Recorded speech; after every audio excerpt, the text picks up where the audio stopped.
Política, com Rosiane Carvalho. 8h31. Vamos às informações de política com Rosiane Carvalho. Muito bom dia, Rose. Bom dia, Arthur. Bom dia para todos os ouvintes da Band News. Rose, o candidato à Prefeitura de Manaus entrevistado no dia de ontem, no Exclusiva, foi o capitão Alberto Neto, do Partido Republicanos. A gente tem aqui um trecho da entrevista feita por você e também pela jornalista Thaís Gama. Vamos ouvir aqui um pouco do que ele tratou e quais são as propostas. Capitão, por que o senhor quer ser prefeito de Manaus? O senhor tem 2 anos de mandato de deputado federal, seu primeiro mandato, e se apresentou como uma das opções para o eleitor para essa eleição de 2020. Rosiane, como você começou o meu mandato, informar que sou deputado federal, sou vice-líder do governo Bolsonaro. Sei como trazer recursos para a nossa saúde. A nossa capital é a cidade que menos recebe recursos do governo federal. E a população que está nos ouvindo, que está nos assistindo, sabe do que eu estou falando. Ele chega no posto de saúde, o posto está fechado, não tem médico, não tem enfermeiro, não tem uma política preventiva, não tem uma política educacional, tem uma experiência necessária para andar nos ministérios, por meio de projetos, tornar a nossa cidade um lugar melhor para se morar. Uma cidade com mais saúde, com mais infraestrutura, que só a arrecadação da cidade de Manaus não é suficiente para elaborar grandes projetos. Nós precisamos de parceria com o governo federal. Você terá um prefeito alinhado com o presidente. Se o senhor for eleito, qual seria a sua prioridade na cidade de Manaus? Nós temos algumas prioridades. Vivemos uma pandemia, lógico que a prioridade é a saúde. Hoje nós só temos 269 equipes da saúde básica, da atenção básica. Nós temos 43% apenas de cobertura de atenção básica. Significa que o nosso cidadão que mais precisa acessar o sistema não tem acesso, não tem médico, não tem enfermeiro, não tem remédio dos postos de saúde. Muitos postos, cada dia estão sendo fechados. Você chega numa policlínica da prefeitura, não tem nenhum equipamento para fazer um exame, um laboratório muito precário. Nós precisamos reapareiar as nossas policlínicas da prefeitura, criar um link da atenção básica do médico da família com o médico especialista. Vamos usar a tecnologia, a telemedicina, para agilizar o processo. Vamos salvar o nosso povo. Capitão, na semana passada foi marcada pela repercussão da fala do presidente Bolsonaro, que havia prometido não se meter nas eleições municipais, mas deu declarações, e as primeiras declarações envolvendo a disputa aqui na Prefeitura de Manaus. Não foi a seu favor, foi a favor de um outro candidato Patriotas, Coronel Menezes. Depois ele acabou fazendo uma outra declaração na quinta-feira passada, dizendo que poderia deixar de apoiar o Careca para apoiar o Magrelo, né? Eu queria saber qual é a sua opinião, como é que o senhor avalia esse posicionamento do presidente, todos esses posicionamentos até agora, e queria saber se o senhor se considera magro. Rosiane, eu estou aqui para trabalhar em prol do meu país, do meu estado, da minha cidade. Nós não queremos, pegar uma onda do presidente. Eu quero ajudar o presidente a governar esse país, a melhorar a minha cidade. É isso que nós estamos dispostos a fazer. E tenho preparo para isso. Dizer que eu sou vice-líder do governo Bolsonaro, a população não tem mais dúvida. Quem apoia o presidente, quem é aliado do presidente, não existe dúvida em relação a isso. Outros candidatos até traíram o presidente. Eu me permaneci firme. Aí, Rose, um trecho da entrevista, o que você destaca, o que mais que ele falou? Olha, aqui não entrou no trecho aí que foi recortado, editado, as propostas dele, ele insistindo bastante numa parceria público-privada, também atacando a ideia das creches, da falta de vaga de creches, dizendo que com dispensa de alguns impostos municipais ele vai conseguir atrair o apoio, a iniciativa das empresas do Distrito Industrial para construir creches em várias áreas de Manaus, sobretudo nas áreas periféricas, abrindo vagas, portanto, para as crianças e para que as mulheres possam também ser inseridas no mercado de trabalho, né?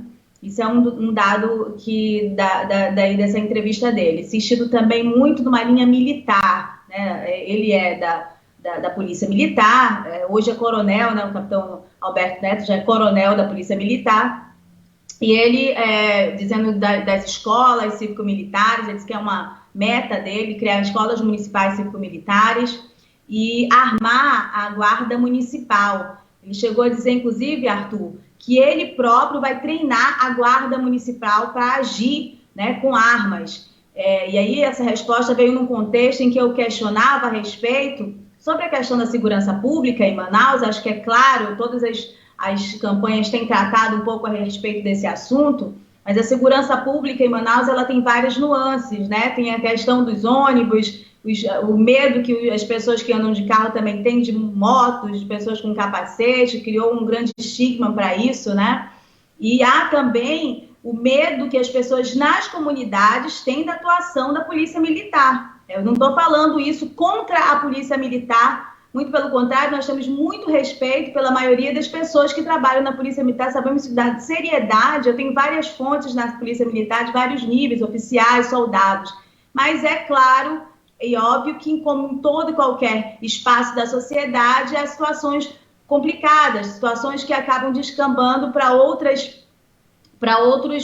níveis de atuação. E Manaus, em vários dados, em várias situações, inclusive situações que repercutem nacionalmente, como, por exemplo, aquela ação militar da Polícia Militar que é suspeita de uma chacina no Crespo, Manaus tem, sim, seus dados a respeito da abordagem mais violência, né, de mais violência em comunidades.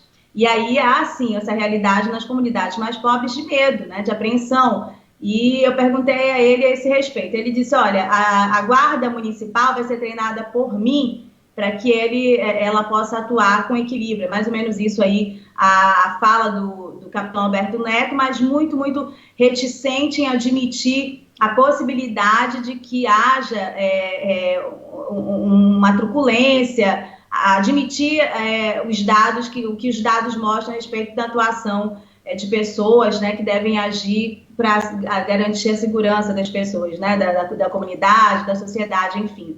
Um discurso muito alinhado realmente com o presidente Bolsonaro, né, com o tipo de discurso do presidente Bolsonaro, e um discurso que, aparentemente, pelas pesquisas eleitorais, pode agradar bastante o eleitorado aqui, e por isso que aparece aí com a possibilidade de crescimento. Eu percebi na entrevista, já percebi em outras falas do capitão Alberto Neto, ele tem 2 anos de deputado federal, então ele é um dos candidatos nessa disputa eleitoral que não tem nada a perder.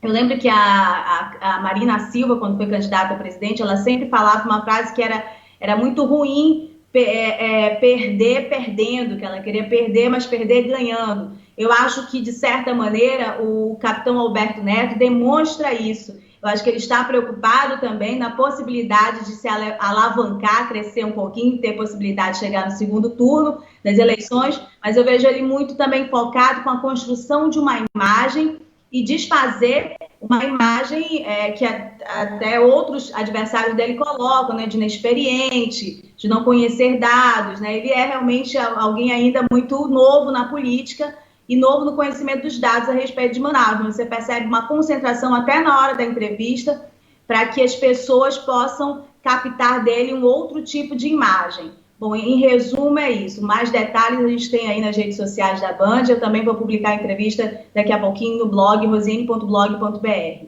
Lembrando que hoje o candidato a ser entrevistado é Romero Reis, do Novo, né? Que inclusive testou positivo para a Covid-19, mas a entrevista no quadro Exclusiva está mantida para hoje, a partir de 4 horas da tarde. Nossos ouvintes podem acompanhar.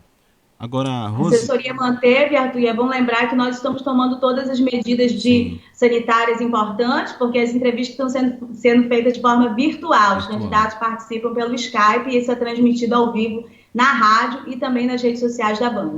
Exato. Agora, Rose, a Folha de São Paulo fez uma publicação em que o prefeito de Manaus, Arthur Vigílio, do PSDB, acusa o governo de inventar dados sobre a Covid-19. Lembrando que essa informação começou a ser divulgada pelo site da Intercept Brasil sobre o erro na divulgação do número de mortes por Covid-19 no estado, inclusive com um áudio da diretora-presidente da Fundação de Vigilância em Saúde, Rosemary Pinto, admitindo o erro.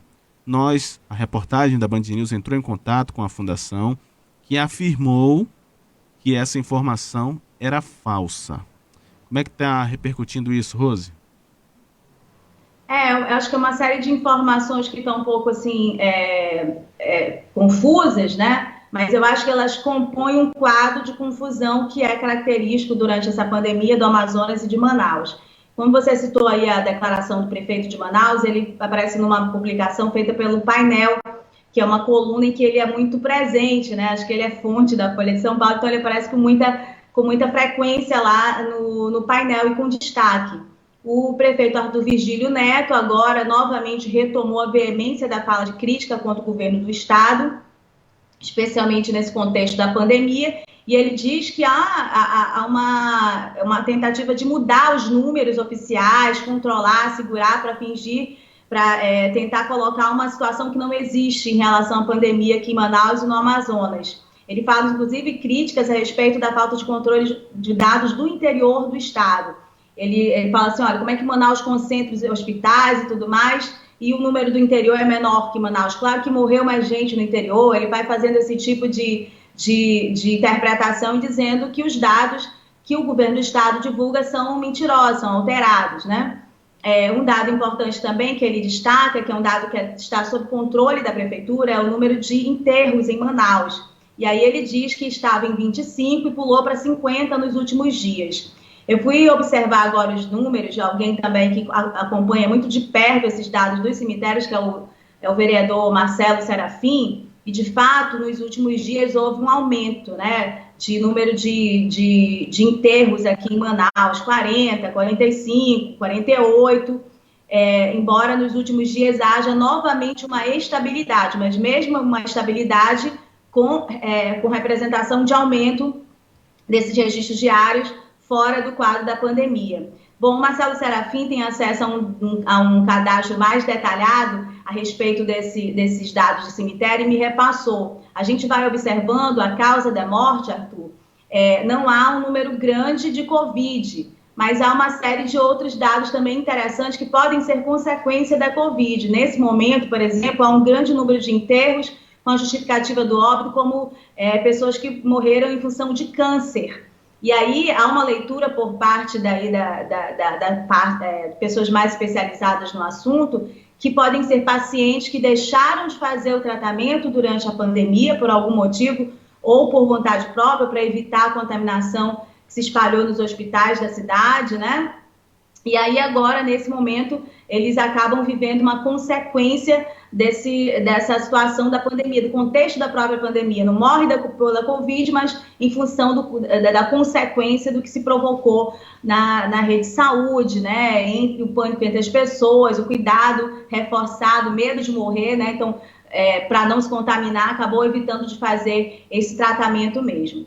Um outro dado que eu acho importante, aí eu acho que é o mais técnico posicionamento nos últimos dias a respeito de Manaus, é do Átila Yamarino, né? O Átila Yamarino é reconhecidamente doutor em ciência pela USP e fez pesquisa, né, em várias universidades, é um divulgador científico que acompanha muito de perto e com reconhecimento os dados epidemiológicos, sobretudo sobre essa pandemia. Então, ele coloca que Manaus, no título de um artigo que ele publicou na Folha, que Manaus é a sentinela da Covid no mundo.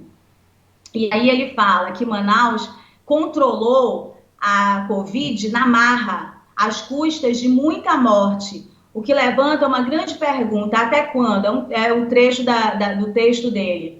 Ele fala, se Manaus atingiu uma imunidade coletiva, ele se refere a um estudo que foi feito por vários institutos aí reconhecidamente sérios, né? Inclusive o Instituto College, né? Que faz pesquisas a respeito de matemáticas da evolução da pandemia no mundo.